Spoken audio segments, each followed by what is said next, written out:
Hola, ¿Hola? hola, ¿qué tal? Muy bien. ¿Me escuchas bien, José Miguel? Sí, sí, sí. Hombre, ¿Tony? perfecto. Sí, sí, esto es, te sientes muy silencioso, esto es de los dos solo hablando. Genial, Bien, bien. genial. Oye, a la primera, ¿eh? José Miguel, cualquiera Sí, diría ¿no? que somos ingenieros los dos, ¿eh? Muy bien. Bueno, ¿qué tal? ¿Cómo va todo? ¿Todo bien? Bien, bien, bien. Acabando el día ya. ¿Y qué tal el confinamiento y la fase uno? Bueno, bastante bien. Tampoco se cambia mucho respecto a antes, pero bueno, bastante bien. Poquita cosa, ¿no? Un poco lo de los bares también, que tampoco es que hayan ni abierto mucho ni eso, está todo un poco descafeinado. No, no, no. Y más donde vivo yo, que vivo en un pueblo pequeño, así que tampoco se cambia mucho, ¿no? Vale, que estás en Rubí mismo. No, no, no. Ah, En un pueblecito se llama Piera, cerca de ah, San Sadurní. vale. Hola, mira qué tal. Hola, ¿qué tal? Familia Twenty, ¿qué tal, Xavi? Aquí estamos. Yo estoy en la terraza, espero que me escuchéis bien, ¿eh? Si nadie se pone a berrear ni nada. Muy bien. Oye, pues si quieres, nada, esperamos un poquito porque se van Venga. vale, conectando todos los compañeros. Y si queréis, bueno, hago una breve introducción a Twenty, también para que lo conozcas un poquito más, José Miguel. ¿Vale? Twenty al final somos una asociación, ¿vale? Bueno, de diferentes personas que tenemos perfiles distintos, o sea, tanto académicos como profesionales, e incluso de ideologías también, ¿vale? Pero tenemos un denominador común que es pues un poco cómo incidir en la sociedad, ¿vale? Nos preocupa mucho y un poco también ese horizonte, ¿no? Que nos marcamos del 2050, ¿no? De ahí el nombre de 2050, ¿no? Entonces, Ujú. todas las charlas que hacemos son un poco orientadas a eso y os preguntamos, ¿no? Cómo veis vuestro sector o diferentes temáticas que vamos abordando, ¿no? De cara a este horizonte, ¿no? Y entonces normalmente hacemos las reuniones, los encuentros presenciales cada mes o mes y medio, más o menos, en España, en Barcelona y Madrid. Y bueno, ahora todo por el tema del COVID y todo esto, pues bueno, dijimos aprovechamos, ¿no? Un poco de hacerlo, pero de forma pues enlatada a través del Instagram Live, ¿no? Pero bueno, al final también tiene sus ventajas. Lo único que ahí a veces perdemos un poquito que es el networking tan chulo que se genera cuando estamos presencialmente, ¿no? Pero Pero bueno, bueno, no es... ya te animo a que vengas, José Miguel, a la que nos has conocido, a partir de ahora, a cuando volvamos a esta pseudonormalidad o lo que sea, ¿no? De que las podamos volver a hacer así presenciales para encontrarnos todos. Por lo tanto, si estáis interesados, cualquier cosa, nos podéis seguir en redes sociales, ¿vale? Tenemos el canal de YouTube también, donde vamos colgando todos los vídeos, y también un canal de Telegram, ¿vale? Que lo habilitamos hace poco para todo el tema de novedades, ¿vale? Bueno, de temas de interés, ¿vale? Y donde también vamos publicitando las diferentes charlas que vamos haciendo. ¿Ok? Y bueno, si queréis pasan ahora 5 minutitos o lo que podemos hacer es, como se va a grabar también la sesión, ¿vale? Cualquier cosa bueno, la podéis consultar en indiferido, ¿no? Y entonces ya, una vez hecha ya la parte de la publicidad de Twenty, nada, José Miguel, agradecerte mucho tu presencia, ¿vale? Que nos hayas aceptado el invite que te hemos hecho. Y un poco, pues bueno, te voy a presentar, ¿vale? Para que te conozcan, un poco esa parte que tanto te gusta, ¿no? De tu bio, una bio un poco Venga. resumida que tú ya matizas lo que quieras, ¿no? José Miguel Bermúdez es ingeniero aeronáutico, ¿vale? De formación. Estuvo trabajando durante bastantes años en la empresa GMB, lo tengo aquí, Aerospace and Defense, haciendo, digamos, desarrollo de software para cálculo de las trayectorias espaciales, ¿no? Luego haces un salto, digamos, a empresa más pequeña que la ayudas a crecer, ¿no? Hacerla más grande desde el origen, que se llama Zero to Infinity, ¿no? Mm. Y también, paralelamente, también estás desarrollando con Marvel Mat, una empresa también familiar, me parece, que está dedicada a la hostelería, ¿no? Más ahí es un poco diferente, ¿no? De toda la carrera que tenías desde el mundo espacial. Y es en el 2015, ¿no? Cuando Mm. fundas Band for Blue, que es un poco el motivo por el cual estamos aquí también. Y bueno, yo no sé, aquí un poco la pregunta que me sale así para arrancar un poco, ¿no? Como ese cambio, ¿no? De las trayectorias espaciales, ¿no? o de las rutas espaciales a las rutas marítimas, ¿no? ¿Cómo fue o esa visión que tienes o que tuviste, ¿no? con tus socios? Si nos quieres contar un poco. Pues la verdad es que surgió un poco la idea viendo la tele, básicamente, Da bien.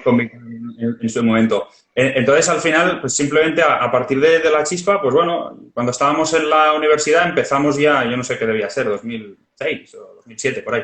Empezamos a pensar un poquito en la idea esta de las velas, los barcos y qué aplicaciones le podíamos dar y tal. Y bueno, pues nos pusimos a trabajar y después, mientras estábamos pues trabajando bueno, pues en otras cosas, ¿no? Pues también en los ratos libres, y bueno, pues íbamos avanzando lo que podíamos. Hasta que en el 2015, un poquito antes, quizá a medias entre el 14 y el 15, pues ya, digamos, se juntaron todas las piezas del puzzle y junto con mis compañeros, con Cristina y David, pues bueno, pues pusimos la aventura en marcha, ¿no? Y hasta hoy. Eran compañeros también de la ingeniería aeronáutica, ¿no? De la carrera, Sí, digamos, ¿no? Muy con bien. David empezamos juntos y con Sí. Cristina un poco al final, ¿no? Un poquito más adelante, pero sí, sí, sí. Muy bien, muy bien. Y bueno, pues si nos detallas un poquito por encima, ¿vale? Lo que es al final Bound for Blue. Es muy chulo que también me gustaría que proyectáramos, si pudiéramos de alguna manera, para que veáis la tecnología, ¿no? que implementan, pero yo hago una introducción muy breve, ¿no? Al final hay un problema grande en todo lo que son las emisiones actualmente también, sobre todo lo que os dedicáis vosotros, que son a barcos grandes, ¿no? A transportes marítimos, de los barcos de carga, que no olvidemos, para daros un poco de datos, ¿no? Que es el 90%, ¿no? de lo que nos llega, de todos los equipamientos, de todo el mundo comercial, se hace por traslado marítimo. O sea que son datos muy, muy elevados, ¿no? Y de alguna manera, pues luego lo desarrollaremos un poco más, ¿no? Por nuevas normativas y todo esto, pero incorporáis vosotros, digamos, un elemento de propulsión que se había quedado en desuso, ¿no? Como es las velas, ¿no? En vuestro proyecto. La idea es un poco esa, ¿no? Es hacer algo tan conceptualmente tan nuevo como ponerle velas a un barco, ¿no? Que es algo que igual hacíamos ya, pues, yo qué sé, hace más de, no sé, 3.000 años quizá, o incluso más, ¿no? Sí. De usar las velas para los barcos y, bueno, pues en un momento determinado, pues se pasó al carbón, ¿no? En su momento y después ya saltamos al petróleo y hasta hoy, en realidad, ¿no? Entonces, al final, un poco, después de iterar mucho y darle muchas vueltas, lo que vimos es que el viento está ahí, es gratis en el mar, es ilimitado, es mucho más continuo que en tierra, porque no hay obstáculos, no hay nada, y es absurdo, ¿no? Que con la tecnología que tenemos hoy en día no seamos capaces de utilizar. Y la única cosa que se nos ocurra sea quemar combustible. Es un poco absurdo, ¿no? Exactamente, realmente eco no lo es nada, ¿no? Pero ¿por qué crees que de alguna manera se radica, ¿no? En el siglo XIX el tema de las velas y pasamos solo a full motor? O sea, y aquí Bueno, tenemos... al final, ¿sabes lo que pasa? Que el viento, lo malo que tiene es que no es del todo, no puedes confiar en él 100%, ¿no? Porque al final hoy, si yo soy un barco mercante, sé que tengo que salir y tengo que entregar mis mercancías o lo que lleve, ¿no? O pasajeros, da igual, lo que lleve en una fecha determinada. Entonces, pues es difícil confiar siempre en el viento, ¿no? Con lo cual, uno de los motivos por los cuales se utiliza sobre todo el fuel, pues bueno, es por eso, ¿no? También. Pero eso no quita que el viento no esté ahí y no pueda ser un complemento para reducir el consumo, que es la idea, ¿no? Efectivamente, porque ahora entra en normativa el 1 de enero de 2020, ¿vale? Por la OMI, que es la Organización Marítima Internacional, y un poco acorde también con lo que es el convenio MARPOL, ¿no? Que es el que regula todo lo que son las emisiones, ¿no? Y los vertidos marítimos. Pues entra esta normativa de emisiones de azufre, ¿no? En limitar, ¿no? Pasar del 3,5% de esas emisiones a realmente una cifra del 0,5%, ¿no? Entonces, yo aquí que estuve leyendo, ya te digo, yo soy amateur, ya lo hablé contigo, yo tengo barco, pero un barquito de 6 metros que va a motor y motor diésel, o sea, que suave contamina, pero un poquillo menos, ¿no? Pero estuve viendo que también a partir de ahora se ha abierto, como digamos, un poco unas guerras, ¿no? Entre a ver qué tipo de...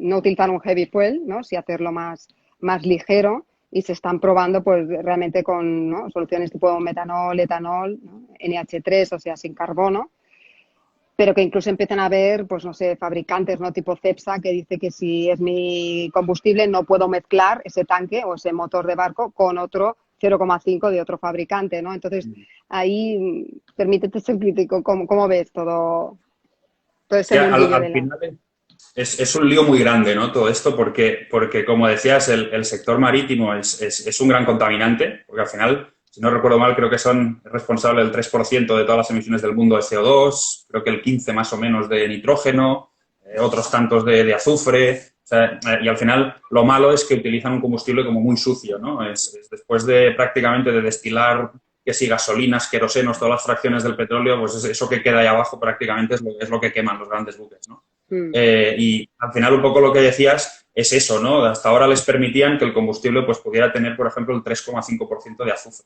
azufre puro. Sí, sí. Esto ahora ha cambiado al 0,5, pero hay que pensar que parece que el 0,5 es muy limpio.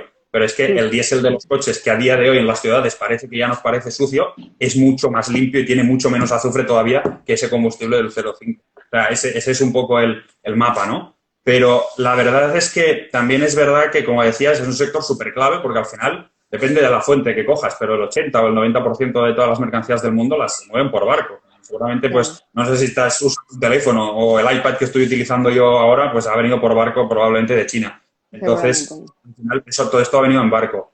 Y al final es un sector que los consumos que están consumiendo estos grandes barcos pueden ser de toneladas de combustible cada hora. Y es muy difícil reemplazar eso con otras fuentes de energía totalmente más, o sea, más limpias. Hay por ahí baterías, o imaginar un barco que consume 5 o 6 toneladas de combustible a la hora, cambiar eso por baterías. Es que no hay suficiente barco para llenarlo de baterías. O sea, es imposible, ¿no? O lo que consume un crucero de estos que podemos ver por los puertos. Es imposible, ¿no? Entonces, al final, ahora hay muchas soluciones de biocombustibles, Sí, etanol. Al final, yo creo que la solución seguramente vendrá de un mix, ¿no? sí. De un mix de cosas, ¿no? Que pueden ser desde biocombustibles de transición, el gas natural que está por ahí. Todo esto puede ser complementario pues con el viento, que también está ahí y además es gratuito. Al final hay muchas fuentes que se pueden usar para hacer ese mix, ¿no? Pero descarbonizar totalmente el sector marítimo es complicado y, por desgracia para todos, no va a pasar nada. Sí, no, además tú comentabas en un post, me pareció leer, ¿no? Que eran que los 16 barcos más grandes a nivel mundial, ¿no? Que contaminan lo mismo que todo, digamos, el transporte terrestre global. O sea, me A nivel parece, de azufre, sí, a claro. nivel Sí, de sí. azufre me parece brutal, ¿no? Esta comparativa. También decías, por eso, de todas maneras, que es un sector, lo ves que es poco innovador, ¿no? O sea, todo el sector marítimo cuesta Es un sector convencer. que le cuestan los cambios, le cuestan, ¿no? Al final es un sector que lleva haciendo las cosas de una forma muy similar desde hace décadas, al final. Claro. Entonces es un sector que le cuestan mucho los cambios relativamente disruptivos. De hecho, todo este tema de las emisiones de azufre y demás ya viene de hace bastantes años, ¿no? Y al final, pues ahora una prórroga por aquí, otra por allá, siempre se ha ido un poco posponiendo hasta ahora que al final también ya yo creo que hay una presión social alrededor que ya Ya. hace también que se tenga que cambiar en el sector, ¿no? Pero si os fijáis en el sector del transporte normal, terrestre, pues todo pasa antes, ¿no? Entonces el sector marítimo siempre va un poquito más tarde, ¿no? Sí, o quizás Pero bueno. también puede ser que también hayan ciertos lobbies, no sé, o armadores, ¿no? Interesados, porque al final aquí, ¿a quién hay que convencer, digamos, para que fabriquen barcos con vuestra tecnología? Para decir, o sea, No, al vosotros final son las navieras y los armadores. Al final, yo creo que todo esto funciona desde una perspectiva de si ahorramos dinero. Es decir, ahorramos emisiones, pero todo esto va a funcionar y la tecnología se va a poder comercializar bien si es rentable. Si no es exactamente. rentable, pues no vamos bien porque el mercado no te lo va a comprar, ¿no? Que es lo que nos pasaba con la eólica o la solar hace muchos años, ¿no? Que costó mucho llegar Claro. hasta donde estamos, ¿no? Entonces, pero hay muchos factores, porque al final el sector marítimo es uno de los grandes consumidores de petróleo a nivel mundial. Entonces, ahí también es la realidad. O sea, Sí, hay sí. muchos intereses cruzados por todas partes, ¿no? Y bueno, hay petroleras, hay navieras, en fin. Y al final, la broma siempre la acabamos pagando todos. Los que recibimos el iPad o los que recibimos Sí, el sí. teléfono, o lo que sea que venga en barco, pues somos los que acabamos pagando siempre al final. Sí, sí, también. Y yo aquí te quería preguntar que bueno, nos cuentes un poquito, digamos que en la navegación más de recreo, no digamos, con los veleros más sencillitos, ¿no? Uno de los problemas que hay por el tema de las velas también y que influye bastante el tema de la deriva, ¿no? Por ejemplo, es decir, ir Mm. de un punto A a un punto B, ese es el rumbo verdadero, el rumbo real que es de llevar, ¿no? Pero evidentemente se ve condicionado por toda la masa que mueves, ¿no? Que te va haciendo un desplazamiento, entonces realmente pues te está derivando, ¿no? De lo que es tu rumbo real. Eso entiendo que con vuestra tecnología tiene impacto, es imperceptible o... Es que depende mucho del barco, porque si lo instalamos en barcos pequeñitos, que ahora, por ejemplo, estamos trabajando con un pesquero, un barco de Mm, pesca de unos 40 metros más o menos, sí. ahí hay que mirarlo con un poco más de cariño. Pero cuando miramos un mercante, claro, si tú ves un petrolero, por ejemplo, o un barco que lleve productos químicos o grano, me da igual, un Mm, granelero, la mayor parte del barco, esos barcos están diseñados como una bañera, prácticamente. La mayor parte del barco en realidad no está por encima del agua, está debajo. sí. Entonces, la fuerza lateral que te hagan las velas comparado con la resistencia que te hace toda la superficie que está debajo del agua del barco contra el agua, claro, es tantísima superficie porque los barcos son tan grandes que al final el efecto que se ve, la verdad es que es muy poco. Es Es casi ínfimo, ¿no? ridículo. A nivel de peso y de altura, un poco vuestras velas, que me comentaste que teníais unas que son plegables, ¿no? Que se pueden como izar o no, o Sí, sea, eh, y otras que son rígidas, ¿no? Que no hay movimiento. exacto. Estamos con dos versiones, pero a nivel de peso da un poco igual, porque al final, pues el otro día estábamos analizando un caso de un granelero que creo que es un barco que lleva, no sé si lleva 150.000 toneladas de carga. O sea, una barbaridad. Entonces, a 150.000 toneladas de carga al barco que le añadas una vela que pesa 15 o 20 toneladas, es casi lo de menos. O sea, casi no se Claro, nota, es, ¿no? es Y en irrisorio. altura, pues depende del caso. Siempre hay que mirarlo y hay que trabajarlo. Pero una de las cosas que más influye es si tienen que pasar por debajo de puentes. Te parezca ¿Ah, sí? un poco raro, pero es una de las cosas que más influye en esa altura o en la carga y la descarga en los puertos. Entonces, bueno, ahí es un poco donde hay que mirarlo un poquito más. Vale, vale, no. Realmente hay temas súper curiosos en esto. Y, por ejemplo, ¿qué otras tecnologías estás viendo que están saliendo para complementar todo el tema o sea, cuál es vuestra competencia o tecnológicamente que está saliendo que sea un mix que incorpore pues, otro tipos, pues, energía solar, por ejemplo, en paneles solares, ¿no? En algunas velas, o el tipo kite, ¿no? O sea, ¿qué otras estructuras hay que están aquí Aquí en la carrera? hay muchas soluciones, ¿no? Un poco en la carrera de usar el viento, sobre todo a nivel de concepto, están los kites, que al final no deja de ser un kite normal, entre comillas, que va unido a la proa del barco y tira de él, básicamente. Pero es Es de así de tela, simple. o sea, es como un kite, bueno, de Sí, tela, sí, de lo mismo que de kite. gigante, un Bueno, kite gigantesco de tejido, sí, es un tejido un poco especial, pero es un tejido que va unido a la proa del barco y, bueno, pues al final aprovecha el viento y tira de él, ¿no? sí, Pero bueno, es un sistema que ya os podéis imaginar que los kites normalmente no paran quietos, se están moviendo continuamente, es un sistema que es complicado, ¿no? A la hora de sí. recogerlo, que no se te caiga el agua, bueno, controlarlo ahí arriba a medio kilómetro de altura, tiene lo suyo, ¿no? Y luego también hay otros competidores trabajando con sistemas, bueno, 3 o 4 competidores trabajando con sistemas parecidos, una especie de cilindros, ¿no? Una especie de rotores. Bueno, Mm. ahí hay un par o tres de competidores que también están avanzando, ¿no? Y luego está competencia indirecta, pero que en realidad somos complementarios, ¿no? Pues el gas natural Bueno, eso sí, o porque siempre serán hidrógeno, escenarios híbridos, claro, sí. claro, un combustible más limpio, pero bueno, al final eso somos complementarios, ¿no? El gas no significa que si un barco va con gas no pueda usar el viento también. Al final ahorrarás gas.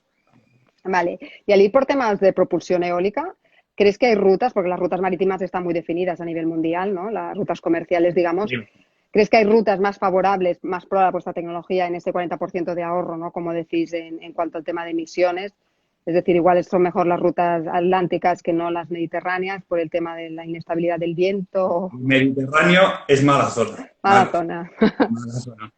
Mala zona. Normalmente lo que nos encontramos es que pues zonas como el Mar del Norte, el Báltico, cuando hacemos rutas, como trabajamos con barcos que hacen rutas pues, transatlánticas o cruzando el Pacífico, siempre hay zonas muy, muy particulares que también muy pequeñitas que pueden funcionar muy bien porque localmente hay mucho viento, ¿no? Por lo que decía en el Mar del Norte, eso es una barbaridad normalmente.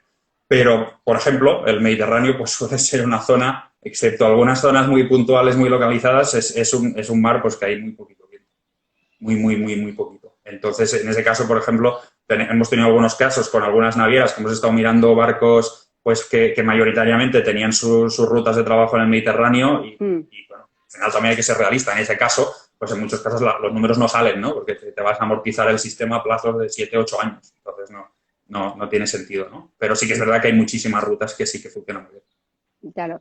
Y a nivel de, o sea, el montar vuestra instalación se puede hacer, evidentemente, en barcos nuevos, o sea, entrando con el casco nuevo, pero podéis reutilizar ya en barcos existentes. ¿Y dónde las colocáis más o menos las velas? O sea, ¿qué criterio ponéis? Si lo hacéis con el mástil en el centro o es más en la parte de la proa o como, o depende. Igual las respuestas depende. Depende.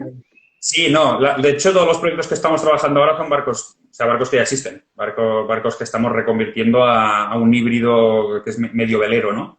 Y el respecto de dónde ponerla, pues es que depende, porque lo que más influye es la operativa del barco.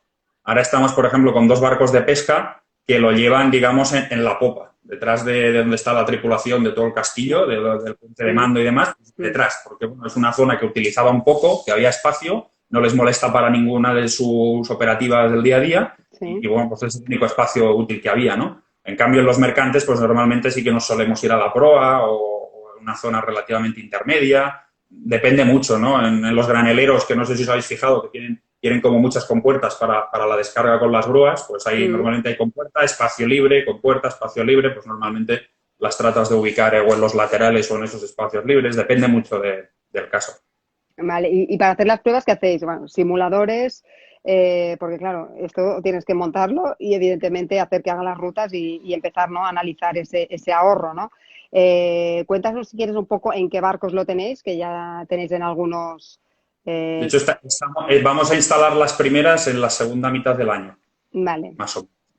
Ahora estamos con dos en paralelo con 4 proyectos. Ujú, Los 4 son para 3 navieras españolas, en este caso. ujú, Una es para un armador de Vigo, de pesca, se llama Orpago, y aquí les estamos integrando 2 barcos de pesca. Estos va a ser difícil verlos aquí porque, aunque los barcos tienen bandera española y son españoles, están siempre trabajando en Sudamérica. Con vale. lo cual, los vamos a tener que integrar. De hecho, hay que transportar todos los sistemas para allá y montarlos en Sudamérica. Entonces, Ujú. estamos con estos 2 antes de final de año. Luego estamos trabajando también, y este es un caso muy particular, con la Fura dels Baus, en un Curioso. carguero sí, este es un proyecto bastante No divertido. sabía que tenían, barco, o sea, un grupo de teatro que Sí, se van no, es moviendo un para barco hacerlo. y es un carguero de 60 metros, o sea que no es un barquito, no es un barquito pequeño, ¿no? Y que ya lo Mm, utilizaron hace algunos años para hacer, bueno, macroespectáculos, tanto, o sea, espectáculos en bodega, óperas y tal, y también macroespectáculos de exteriores, ¿no? Que al final pues, acercan el barco a puerto y utilizan el barco como escenario, ¿no? sí. Y ahora, pues bueno, estamos recuperando junto con ellos esa iniciativa y ahí estamos trabajando a ver si también lo podemos instalar hacia finales de esta segunda mitad del año, ¿no? Y Vale. luego, pues ya tenemos otro proyecto también con otra naviera española seguramente ya para el año que viene y ahora, poquito a poco, empezando ya también a firmar algunos acuerdos con navieras, sobre todo europeas, Ujú. para ya comenzar al año que viene, ¿no? Que es un poco el objetivo. Y al final, pues bueno, la idea es que el sistema pues se trabaja, se prueba, se ensaya, lo simulamos, lo ensayamos en tierra cuando está construido, pero al final Mm. lo que prima son instalarlo en el barco, hacer las pruebas reales de ahorro que estamos teniendo y verlo, ¿no? Que esto pues empezaremos a tener datos pues después del verano. Mm. De hecho, aquí donde lo veis, no lo he dicho al principio porque sé que no te gustan mucho, pero bueno, José Miguel obtuvo el premio Princesa de Girona, ¿vale? En el 2018 bueno, por la empresa, ¿no? Por la empresa, además, con valores ecos y sostenibles. Y también premio, entre otros muchos que tienes, de emprendedor, ¿no? 21 de CaixaBank, ¿no? Por ejemplo. O sea que evidentemente se os reconoce y os honora, ¿no? Como una solución realmente diferencial y que pueda ayudar, ¿no?, en todo esto, en contrarrestar todo el tema de emisiones. Y un poquito te quería, esta ya es la parte más profana mía, si habías pensado en tener alguna línea para la parte más de náutica, ¿no? Digamos, más los barcos de recreo. O sea, ¿estáis pensando en algún momento implementar esto en veleros, evidentemente más pequeñitas o de alguna manera? A ver, en la vida pues todo se puede hacer. Pero sí, no hay nada imposible seguramente en esta vida, pero es complicado. Es complicado porque son sistemas que están súper pensados sobre todo para mercantes y para barcos grandes, ¿no? Con lo cual son sistemas que tampoco, evidentemente siempre te miras el peso, ¿no? Lo que pesa, pero entre comillas, un poco dicho a lo bruto, ¿no? Pero una tonelada más o una tonelada menos en un barco que lleva 200.000 toneladas en la bodega, pues da un poco igual, cosa que para un barco de recreativo, un Mm, velero, sobre todo pequeño, pues no es tan así, ¿no? Pero sí, al final todo puede adaptarse. Habría que cambiar igual materiales, con materiales compuestos en vez de aceros, cosas así, ¿no? Pero bueno, todo se puede pensar, sí. Pero bueno, por el momento estamos centrados ahí con el problema principal que tenemos, que son estos mercantes, y vamos a ver si empezamos por ahí y después ya haremos el salto a otras cosas. vale, perfecto. Pues no os lo he dicho al principio, pero quien quiera preguntar, aquí tenéis el chat, que os voy a traducir para que dé respuesta a José Miguel a las cuestiones, ¿vale? ¿Y cómo ves aquí, que esta es la pregunta que siempre hacemos del millón, ¿no? En el horizonte, si quieres, el 2050, pero 2030, 2040, ¿cómo ves el futuro de todo este del transporte marítimo? Pues a ver, yo creo que hay dos visiones, una positiva y una negativa. La positiva, que ya se está poniendo el sector las pilas, porque al final es un sector que yo creo que para toda la gente, ¿no? Para el común de los mortales, por decirlo así, es un sector como muy desconocido, ¿no? Porque normalmente no te paras a pensar cómo te ha llegado el iPad a casa. Es algo que normalmente no lo piensas, ¿no? Y al final es un sector que le ha costado, pero ya se está poniendo un poco las pilas, pues con lo que decías antes de recortar emisiones de azufre, temas de nitrógeno también, temas de CO2 en los barcos nuevos ya se implementa, por desgracia, pues en los barcos que ya están construidos, ya existentes, hay unos objetivos que decías antes, ¿no? De la Organización Marítima Internacional para 2030 y otros para 2050 de descarbonizar muchísimo esta industria, pero a día de hoy al final no son más que objetivos, todavía no es nada vinculante, ¿no? Pero sí que es verdad que, bueno, que poco a poco ya se va metiendo el sector un poco en línea, ¿no? El punto negativo es que es lo que os decía, es un sector que al final coger un coche, quitarle un motor de combustión y ponerle una batería o ponerle cualquier otra cosa es relativamente sencillo, por decirlo así. Pero un motor de barco, que por ejemplo, pues los pistones de ese motor, pues igual cabemos unas cuantas personas dentro, tienen unos consumos tan grandes, tan inmensamente grandes de toneladas de combustible a la hora, que eso es muy difícil de sustituir a día de hoy, la realidad, y es una pena, pero también es una realidad, ¿no? Es muy difícil de sustituir por otra cosa que no sea utilizar petróleo, básicamente. Entonces, yo creo que la transición está lanzada, está funcionando todo muy bien. Hay, como decías, biocombustibles, se está mirando utilizar amoníaco como combustible, que entonces ahí eliminamos el carbono, aunque luego metemos otras cosas de nitrógeno y demás por en medio, pero bueno, también está por ahí. Y al final yo creo que a la larga la única alternativa útil para poder solucionar el tema del transporte marítimo y descarbonizarlo al 100%, igual que los coches, va a ser el hidrógeno. No, yo sinceramente creo que no queda otra solución que irnos a eso, pero sinceramente eso en el sector naval no lo veo a menos de 50 años vista y creo que estoy siendo generoso. Claro, claro. También hay que ser realista, ¿no? Sí, sí. Pero bueno, ahí estamos justamente para toda esa transición, pues a ayudar a todo eso, ¿no? Con el viento, con cualquier fuente de energía limpia que podamos aportar, que es el objetivo. Muy bien. ¿Y en qué foros os estáis moviendo para difundir vuestro mensaje? O sea, que estáis empezando a nivel local, estáis haciendo incluso a China, que es también gran fabricante y también se mueve mucho comercio por allí, o cómo estáis dándoos a conocer. Al final es un producto que es difícil de comercializar, ¿no? Porque es un producto que, no sé, una instalación en un mercante grande estamos hablando de millones de euros, con lo cual no es una cosa que prácticamente de que lo decido hoy y lo compro mañana, ¿no? Pero sobre todo al final el foco es Europa y Asia, pues, es una realidad también. Al final China, Japón, Corea del Sur son potencias navales y el foco está un poco en esas, yo creo, en esas dos zonas. Y bueno, pues nos damos a conocer pues en ferias del sector, con mucho intentar trabajar muchísimo contacto directo con armadores. Hoy es un poco complicado con esto del coronavirus, pues es un poco más difícil, ¿no? Pero al final es un proceso que requiere de conocer mucho a la gente, de iterar mucho, porque al final también es una tecnología muy nueva, ¿no? Para el sector. Y bueno, pues sobre todo estamos un poco trabajando en esas líneas, ¿no? En ferias del sector, luego también muchos eventos generales, pues no sé, estuvimos en la COP24 en Polonia también exponiendo realmente lo que estamos haciendo y el impacto positivo que podemos generar si lo llevamos a cabo. En eventos así también, pues muy macro, ¿no? Desde Asia hasta Europa, Estados Unidos, y al final es cuestión de darnos a conocer poquito a poquito y ir creando un poco ese puntito de que estamos aquí y irlo expandiendo en el sector. Yo creo que eso también será, cuando tengamos 4 o 5 barcos en marcha, también será bastante más fácil, ¿no? De que la gente más o menos se se vaya... empiece a tangibilizar un poco la idea, ¿no? Todo esto, o sea, aparte con cargueros que comentabas, con lo que son barcos de traslado de personas, o sea, el típico de crucero y todo esto, ¿habéis evaluado el engagement con este tipo de barco en concreto? ¿O? Hemos lanzado algún caso de ejemplo, pero justamente es uno de los que te decía antes que era Mediterráneo puro y duro. Entonces, en Bueno, ese claro, caso, esto pues sí, las rutas no son las mejores.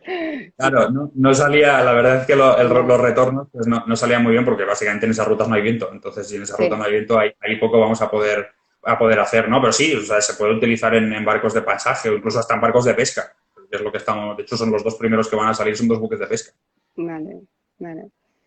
Muy bien, pues oye, vamos, ahora ya no tenemos los aplausos que sirven de guía, que era un poco el toque de campana de que ya estamos un poco al final. Veo que aquí nuestro estimado público ya está un poco tímido, lo hemos explicado muy bien, yo creo que te has explicado fantástico, o sea, no hay Bueno, lo preguntas, hemos intentado, ¿no? pero si quieres tú alguna cosa que no le hayamos tocado y que quieras recalcar o enfatizar, José Miguel, este es tu momento de gloria. No, no, no. O sea, a ver, lo primero que nos lo he dicho antes, también agradeceros el haber pensado en nosotros para contar un poquito lo que estamos haciendo, que siempre ayuda, ¿no? Y dar visibilidad a lo que hacemos cada día, pues la verdad es que siempre ayuda. Y simplemente yo creo que el mensaje un poco a transmitir es ese, ¿no? De que no nos olvidemos sobre todo de todo el tema de emisiones y tal, no lo focalicemos solo en los coches, que parece que son el foco de todo y Sí, realmente hay otros sectores que realmente desde el punto de vista medioambiental tenemos un problema, ¿no? Entonces que yo creo que merece la pena el dar a conocer cosas así porque al final yo creo que le abrimos a la gente un poco más el abanico de sectores que están ahí un poquito más escondidos y que merece la pena que realmente sepamos por dónde vamos y qué está pasando, ¿no? sí, sí. No, pues nada, muchísimas gracias, José Miguel, te agradezco y os quiero comentar a todos los que estáis conectados y a ti también, si quieres, que el próximo jueves, ¿vale? Tendremos lo miro aquí, Auxiliadora Toledano, que es soprano, cordobesa, y bueno, Ah, pues trataremos un vais a poco pasar eh, genial con Euxi. el futuro de las artes escénicas, ¿vale? Lo haremos a las 7:30, como siempre, aquí en nuestro 20 Live. Y pues nada, lo dicho, esperamos verte pronto, o bien por las costas mediterráneas poco te vamos a ver, pero igual en otras, o ya, ya seguiremos vuestros éxitos, ¿vale? Perfecto. Pues muchas gracias a Nada, todos. gracias a todos y cuidaros. Venga, Hasta luego. chao.